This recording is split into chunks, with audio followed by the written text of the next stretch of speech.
Welcome back to High Heels to Happy Feels. This week, Steph and I are taking you straight into the dark.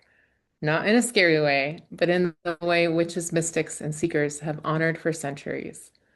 The wheel is turning, the equinox is here, and the darker months are calling us inward, and it happens to be my favorite turn. It is exactly autumn equinox, Mabon, Natalie's very favorite. It's that balance of light and dark. And welcome to the spring equinox and Ostera for our friends in the Southern Hemisphere. Um, we hope you're enjoying your spring weather. We're going to enjoy our fall. It's that sacred pause right now, right? And it's where we stop and ask, what's been harvested? What's complete?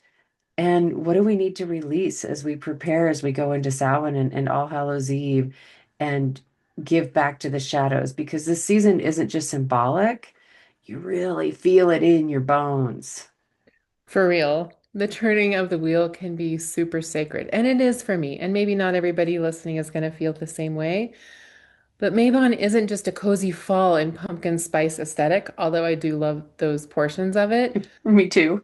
It's a lot about balance and gratitude and preparation for the descent into the dark. Without honoring death and release, there can be no spring rebirth. So it really is a balance. And it's great because it's Libra season too. But the dark is the fertile ground, and Mabon's celebration of September helps us finalize our summer as we move into those darker months ahead. So true. Mhm. So true. And then we get ready to go into Samhain and Scorpio season, which of course is my birth year time of season. So, and that dark half of the year as we move that direction is just so powerful. The veil is thin on Samhain, All Hallows Eve, Halloween, and our ancestors are drawn very close, right? We have that thinning of the veil.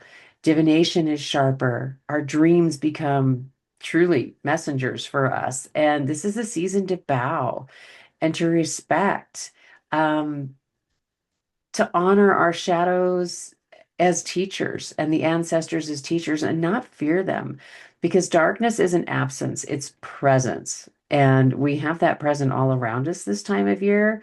And presence holds that wisdom, that rest and mystery. Mabon is so gorgeously, beautifully, awesomely colored with the fall colors. You and I both love fall, but you have Yep, always been a absolutely. Mabon lover. I'm fall, fall, fall, fall. And then we celebrate that transition, right? As we go summer to fall. But we have to remember to offer our thanks and being able to do that during the harvest right now, and then turn around and share those harvest gifts with our ancestors as we honor them in the thinning of the veil. Wow. Yeah, absolutely. And every year, I really do feel my rhythm shift. And I know the community knows that because I talk about Mabon every year. But in summer, I'm very outward and visible and moving fast. But autumn really does pull me inward.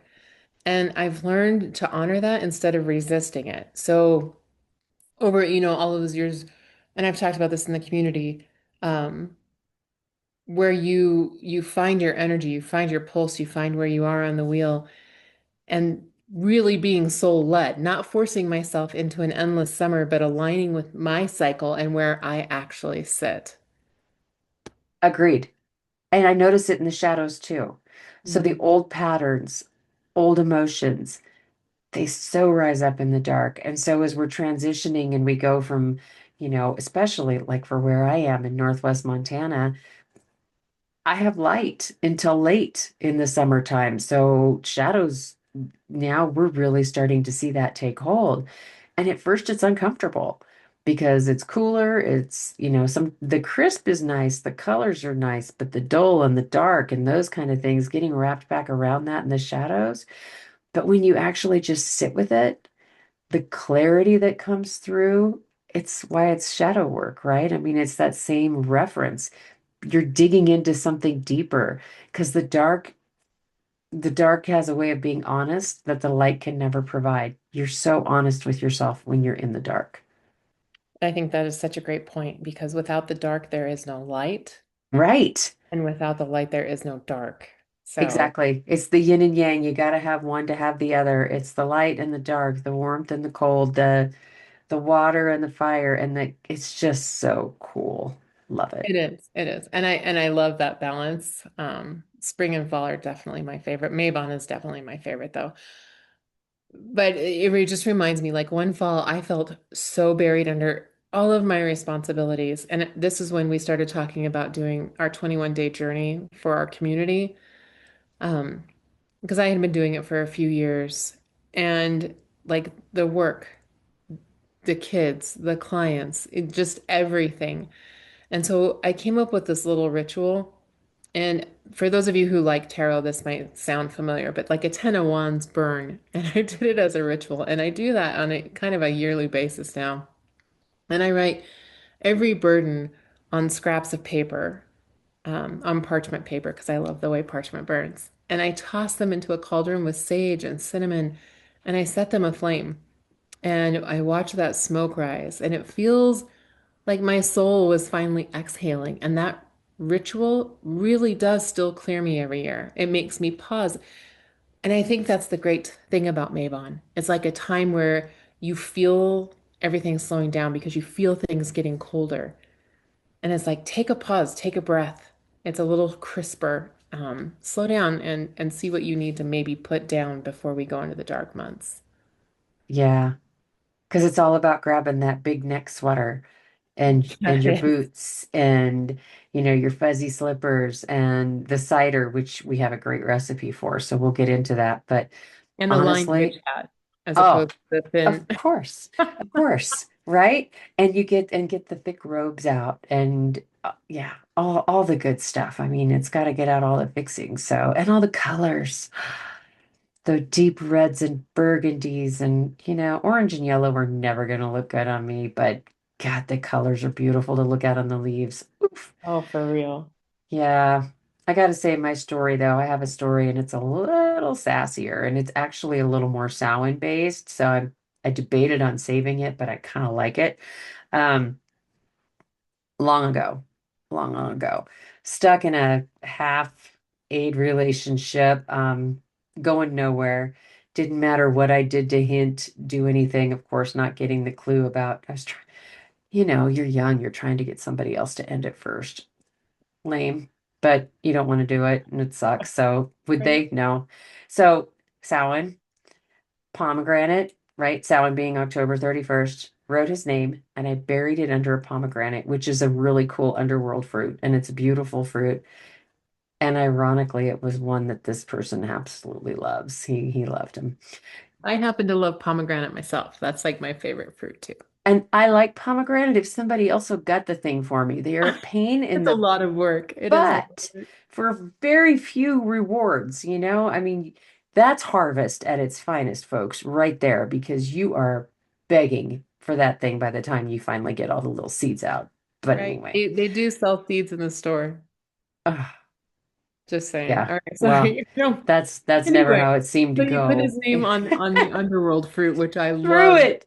Love it, Yes. by the way. Yes, buried it under that. And so I'd wrote it down and then just put the underwear fruit like on top of it. Said the energy belongs to the shadows, not me. Probably less than a week. I'd say probably 4 or 5 days later, crickets, silence, ghosted me. Best gift ever. We didn't call it ghosting at the time. It was just relief, but now it's ghosting. Well, okay, so speaking of ghosts though, um, and speaking of shadows, we Oh, can't yeah. the dark months without talking about ghosts. And spirits are always around, but this time of year, their presence is louder. The veil really does thin as we move closer to Samhain and All Hallows Eve. And mostly that's because we as a collective have turned it that way. So when we agree that the veil is thinner, the veil gets thinner. Anyway, for those of you who follow our paranormal investigations or our paranormal work, you know that Steph and I recently led an investigation at Ashmore Estates with a group of Immersive Spirits Foundation for spiritual living program members. Yes, we did.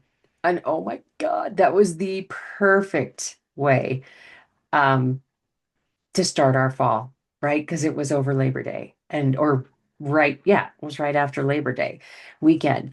And so you're starting to go into those dark months. You've got all the fall. We're out by the cornfields. It was so cool.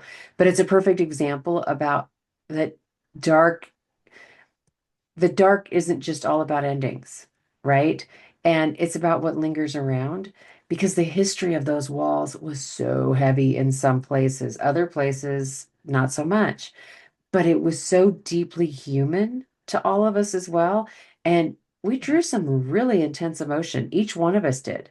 At different points, at different intervals, everybody had tears or shivers or something intense where they really connected with a lingering spirit. And Ashmore, that energy was residual. So we were replaying a lot of those old stories. There's a lot of history at Ashmore Estates, there in Ashmore, Illinois.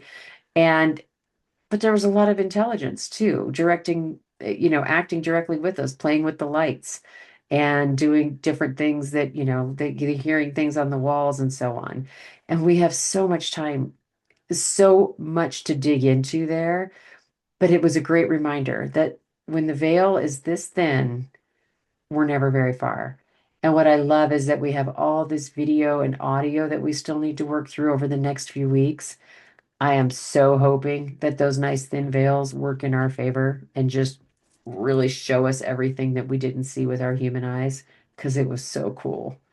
I love how you're putting it out to the universe because we still have so much work to do. Oh my gosh, I know. It's ridiculous. And we know team, we know. They have been so amazing about waiting for results and to see what's going on and we have just been swamped with some other things but we are just as excited to dig into all of it as well. We've already found a few things, a few of the little orbs and we looked at driving back from Ashmore, but there's a long way to go.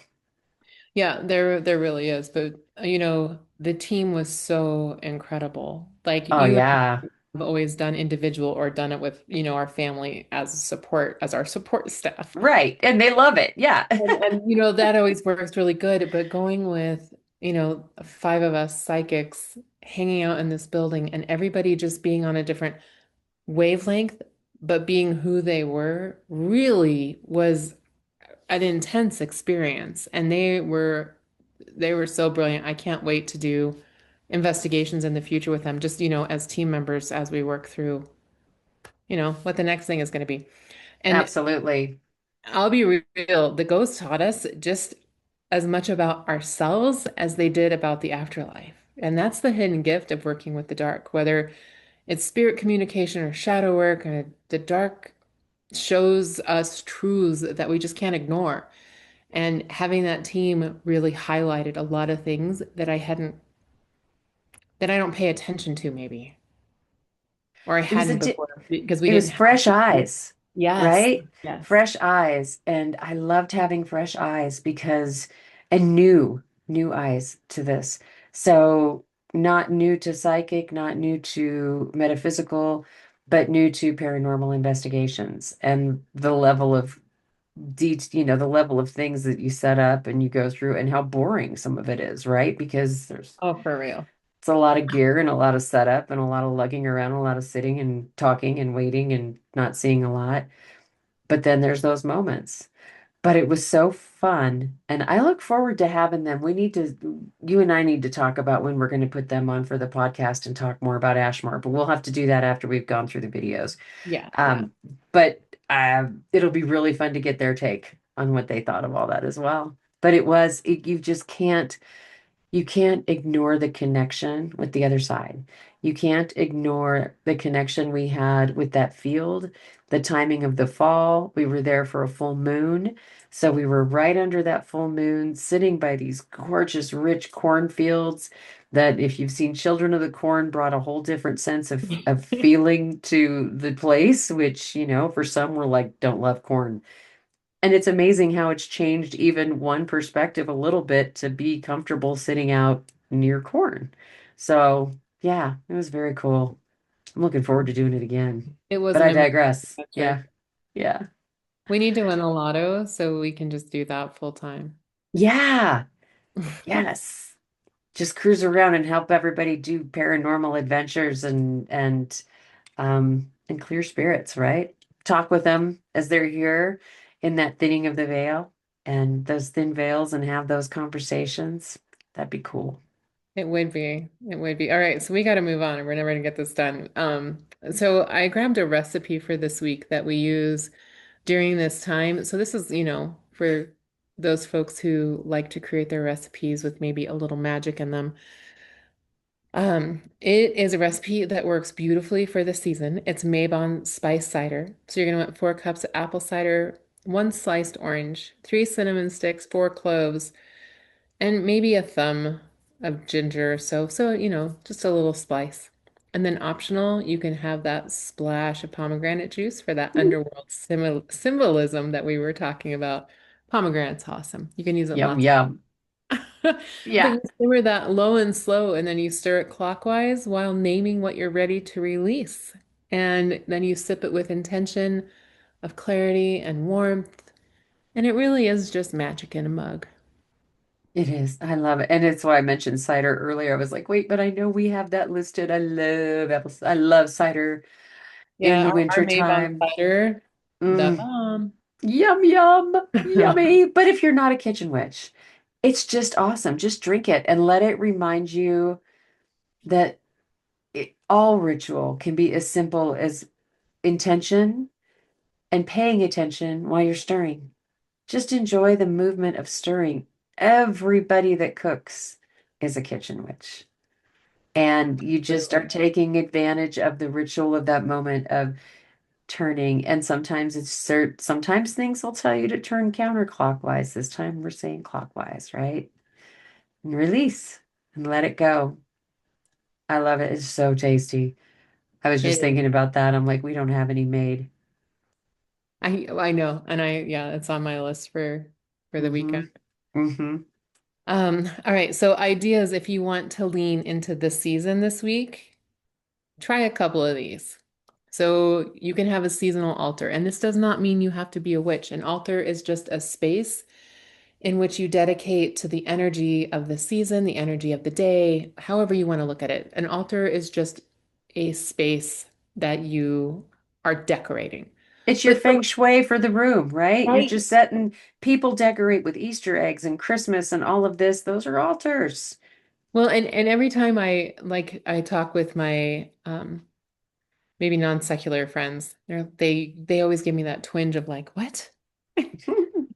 And so let's just be clear. Altars are a space, just like Stephanie said. We should call it the feng shui area. But put a candle or a leaf or a stone, or I like to bring pine cones in out of the backyard, or an ancestor's photo, because we are thinning the veil and coming into that ancestor season, right? Agreed. Yes. And journal.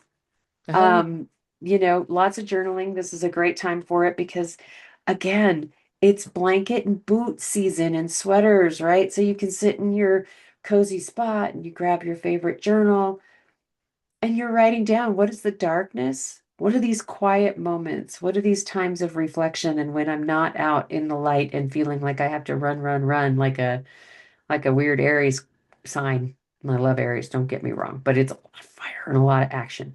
So you're calming down. Now's a great time to journal about that and say, what does that darkness make possible for me to accomplish right now? And take advantage of those.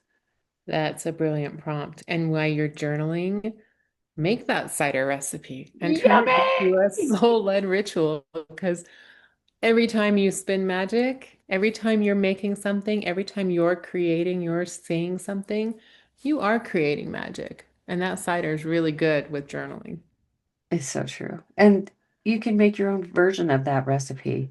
Make your own Mabon recipe, right? Your own autumn equinox recipe, your own fall celebration, whatever that is, that becomes your tradition. Pumpkin spice lattes became a thing because they're yummy and because it's that time of year. And there's so So, many places out there you can go put Mabon like celebration ideas, and there'll be recipes, and you oh, can get some history and lots of yeah. different things. So that's just But the one this one we is doing ritualistically, so we wanted to share it. this one's great, especially because of the cinnamon and the different things that go, the ginger. It makes it a little It's really a special. seasonal thing for us. Yeah. And the dark, just remember, you got to remind yourself, especially while you're journaling and you're sitting and you're being in these cozy moments, that the dark is not punishment. It really is a gift because this is a space to rest. Um, it's that clarity to see your shadows and to do that mirror work, to do that shadow work, and then the power to grow and the power to like root deep and remember that you're going to grow again in the spring. So this is a hibernation season for us as we move from fall and we watch the leaves turn and cover the ground and eventually, dry and crackle under our feet and then compost and regenerate everything for the spring. It is the bulbs and bears part of the year where Wolves and bears, I the love bulbs, that. everything gets pulled in so it can rest and Yeah, rejuvenate and bring all of its nutrients back in so it can spring to life when the sun rises again. I love That's that. anyway, that's how I think of it. I love it. I think that's a great way to look at it. Yeah. Bulbs and bears, yeah. Wolves and bears. All right. I So think the we got it wheel, all. Keep yeah, the going. wheel's definitely turning and the dark is rising. So don't fight it. Just lean into it and let it strip away what's false and let it strengthen what's real in you and trust your rhythm. Follow your soul. Absolutely. And thank you for joining us in the shadows this week on High Heels to Happy Feels. Until next time, honor the dark, honor the magic it carries, and embrace this quiet, comfy, beautiful moment that we have. And again, a happy spring equinox and Ostera to our friends in the Southern Hemisphere. Enjoy the blooming season. We'll see you all again next week.